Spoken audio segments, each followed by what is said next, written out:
ملک اٹھا قرآن پاک دی بےحرمتی تھی گئی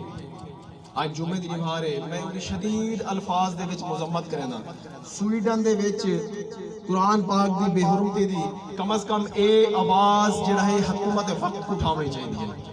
اے آواز سارے فارن منسٹر کو اٹھاونی چاہیے ہے احتجاج کرنا چاہیے ہے اسا مسلمان ہیں میرا دل دکھے آج دی محفل دے جتنے لوگ کھڑے ہوتے ہیں بزرگ نوجوان سارے دا دل دکھے ہی ٹائم قرآن دی بےحرمتی قرآن جڑا ہے اون دے وچ دین دا سبق ہے اللہ تبارک و تعالی دی کتاب ہے اون دی اتھا بےحرمتی کی گئی ہے اور میں حکومت وقت نے مطالبہ کرنا اگر تسا غیرت مند ہی تواڈے وچ غیرت ایمانی ہے تو اس سویڈن دے سفیر کو فوری طور تے ملک بدر کیتا ہوئے واپس بھیجو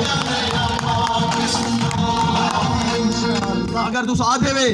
اے واقعی ہی اسا مسلمان ہیں مسلمانی طریقہ ہے اگر تواڈا توات ای ٹائم طارق بن زیاد بن ونجو اس سویڈن دے وزیر کو پہلے 5 کھلے مارو نا اپنے ملک نے مارو کڈو میں قرارداد پیش کرنا کیا تو صحیح گل دے نال ہی ویسا کرنا چاہیے سید شہباز روز بخاری ہم چاہتے ہیں کو سید شہباز روز بخاری سید شہباز روز بخاری